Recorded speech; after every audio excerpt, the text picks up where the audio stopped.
ಗ್ರಾಮಾಭಿವೃದ್ಧಿ ಯೋಜನೆ ಇದರ ಅಧ್ಯಕ್ಷರು ಧರ್ಮಸ್ಥಳದ ಧರ್ಮಾಧಿಕಾರಿಯಾದಂಥ ಪರಮ ಪೂಜ್ಯ ರಾಜಶ್ರೀ ಪದ್ಮ ವಿಭೂಷಣ ಡಾಕ್ಟರ್ ಡಿ ವೀರೇಂದ್ರ ಹೆಗಡೆ ಹಾಗೂ ಮಾತೃಶ್ರೀ ಹೇಮಾವತಿ ಹೆಗಡೆ ಅವರ ಶುಭಾಶೀರ್ವಾದಗಳನ್ನು ಬೇಡಿಕೊಳ್ಳುತ್ತಾ ಇವತ್ತು ವಿಶೇಷವಾಗಿ ಆನೇಕಲ್ ತಾಲೂಕಿನಲ್ಲಿ ನಾವು ಸುಮಾರು 27 ವಿದ್ಯಾರ್ಥಿಗಳಿಗೆ ಈ ವರ್ಷದಕ್ಕೆ ಸ್ಕಾಲರ್ಶಿಪ್ ಸುಜ್ಞಾನ ನಿಧಿ ಶಿಷ್ಯವೇತನ ವಿತರಣಾ ಕಾರ್ಯಕ್ರಮವನ್ನು ನಾವು ಹಮ್ಮಿಕೊಂಡಿದ್ದೇವೆ. ಈ ಕಾರ್ಯಕ್ರಮದಲ್ಲಿ ಜನಜಾಗೃತಿ ವೇದಿಕೆಯ ಸದಸ್ಯರಾದಂಥ ಭಾರ್ಗವ ಸಾರ್ ಅವರು ಬಂದಿದ್ದರು, ಮತ್ತೆ ಈ ತಾಲೂಕ್ ಪಂಚಾಯತಿಯ ಪ್ರಬಂಧಕರು ಮತ್ತೆ ಪತ್ರಕರ್ತರು ಎಲ್ಲರೂ ಭಾಗವಹಿಸಿದ್ರು.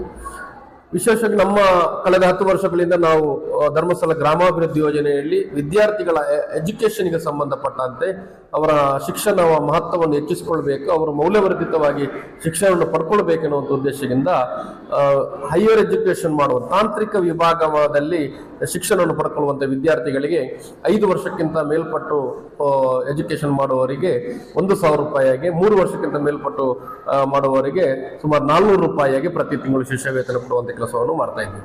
ಇದುವರೆಗೆ ಸುಮಾರು 97,000 ವಿದ್ಯಾರ್ಥಿಗಳಿಗೆ ರಾಜ್ಯಾದ್ಯಂತ ನಾವು ಸುಮಾರು 114 ಕೋಟಿ ರೂಪಾಯಿಯ ಸುಜ್ಞಾನ ನಿಧಿ ಶಿಷ್ಯ ವೇತನ ಕೊಟ್ಟಿದ್ದೇವೆ. ಬೆಂಗಳೂರು ಗ್ರಾಮಾಂತರ ಜಿಲ್ಲೆಯಲ್ಲಿ ಸುಮಾರು 560 ವಿದ್ಯಾರ್ಥಿಗಳಿಗೆ ಈ ವರ್ಷದ ಮಟ್ಟಿನಲ್ಲಿ ನಾವು ಇವತ್ತು ಸುಜ್ಞಾನ ನಿಧಿ ವಿತರಣೆ ಮಾಡುವಂತ ಕಾರ್ಯಕ್ರಮ ಮಾಡಿ ಸುಮಾರು 1 ಕೋಟಿಗೂ ಮಿಕ್ಕಿ ಸ್ಕಾಲರ್ಶಿಪ್ ಅನ್ನು ನಾವು ಈ ವರ್ಷ ಬೆಂಗಳೂರು ಗ್ರಾಮಾಂತರ ಜಿಲ್ಲೆಯ ವಿದ್ಯಾರ್ಥಿಗಳಿಗೆ ವಿತರಣೆ ಮಾಡುವ ಕಾರ್ಯಕ್ರಮವನ್ನು ಇವತ್ತು ಹಮ್ಮಿಕೊಂಡಿದ್ದೇವೆ. ಈಗಾಗಲೇ ನಾಳೆದ್ದು 9ನೇ ತಾರೀಕಿನಂದು ನಮ್ಮ ಉಸ್ತುವಾರಿ ಸಚಿವರು ದೇವನಹಳ್ಳಿಯಲ್ಲಿ ಈ ಸುಜ್ಞಾನ ನಿಧಿ ಶಿಷ್ಯ ವೇತನ ಕಾರ್ಯಕ್ರಮದ ಉದ್ಘಾಟನೆಯನ್ನು ಕೂಡ ಮಾಡಲಿಕ್ಕಿದ್ದಾರೆ. ಹೀಗೆ ಹಲವಾರು ಕಾರ್ಯಕ್ರಮಗಳು ಧರ್ಮಸ್ಥಳ ಗ್ರಾಮಾಭಿವೃದ್ಧಿ ಯೋಜನೆ ಮುಖಾಂತರ ನಡೆಸ್ತಾ ಬಂದಿದ್ದೇವೆ. ಈ ಶಾಲೆಗಳಿಗೆ ಸುಮಾರು 1,050 ಶಾಲೆಗಳಿಗೆ ನಾವು ಟೀಚರ್ಸ್ ಗಳನ್ನು ಒದಗಿಸಿಕೊಡುವಂತ ಕೆಲಸವನ್ನು ಮಾಡಿದ್ದೇವೆ.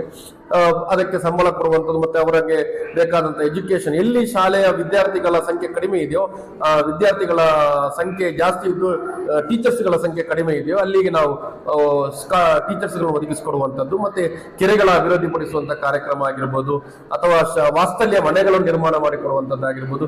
ಸುಮಾರು 19,000 ನಿರ್ಗತಿಕರಿಗೆ ನಾವು ಪ್ರತಿ ತಿಂಗಳು 1,000 ರೂಪಾಯಿಗೆ ಮಾಸಾಸನ ಕೊಡುವಂತ ಕಾರ್ಯಕ್ರಮ ಆಗಿರ್ಬೋದು.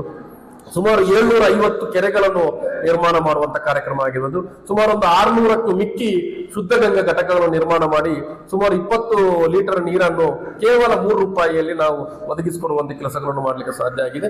ಹೀಗೆ ಹಲವಾರು ಕಾರ್ಯಕ್ರಮ, ಇವತ್ತು ಪರಿಸರ ಜಾಗೃತಿ ಆಗಿರ್ಬೋದು, ಇನ್ನಿತರ ಕಾರ್ಯಕ್ರಮ ಇವತ್ತು ಧರ್ಮಸ್ಥಳ ಗ್ರಾಮಾಭಿವೃದ್ಧಿ ಯೋಜನೆಯಿಂದ ಪೂಜ್ಯರ ನೇತೃತ್ವದಲ್ಲಿ ಇವತ್ತು ಆಗುತ್ತೆ. ಇವತ್ತು ಬ್ಯಾಂಕಿನಲ್ಲಿ ಸುಲಭ ರೀತಿಯಲ್ಲಿ ಸಾಲ ಸಿಗಬೇಕು ಅಂತ ಹೇಳಿದ್ರೆ ಇವತ್ತು ಧರ್ಮಸ್ಥಳ ಗ್ರಾಮಾಭಿವೃದ್ಧಿ ಯೋಜನೆ ಮುಖಾಂತರ ಬ್ಯಾಂಕಿನ ಅವರ ಸಹಕಾರದೊಂದಿಗೆ ನಾವು ಇವತ್ತು ಸಂಘಗಳ ಸದಸ್ಯರಿಗೆ ಸಾಲ ಕೊಡುವಂತ ವ್ಯವಸ್ಥೆಯನ್ನು ಮಾಡ್ತಾ ಇದ್ದೇವೆ. ಕಡಿಮೆ ಬಡ್ಡಿ ದರದಲ್ಲಿ ಸಾಲ ಕೊಡುವಂತ ಕೆಲಸವನ್ನು ಇವತ್ತು ಧರ್ಮಸ್ಥಳ ಗ್ರಾಮಾಭಿವೃದ್ಧಿ ಯೋಜನೆ ಮುಖಾಂತರ ನಡೆಸ್ತಾ ಬಂದಿದ್ದೇವೆ.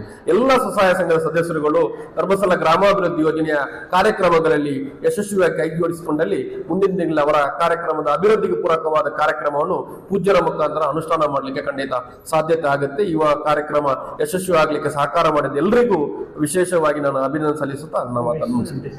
ನನ್ನ ಹೆಸರು ಉಮರಪ್ಪ ಅಂತ ಹೇಳಿ, ದಕ್ಷಿಣ ಬೆಂಗಳೂರು ಗ್ರಾಮಾಂತರ ಜಿಲ್ಲೆಯ ನಿರ್ದೇಶಕರಾಗಿ ನಾನು ಕೆಲಸ ಮಾಡ್ತಾ ಇದ್ದೇನೆ.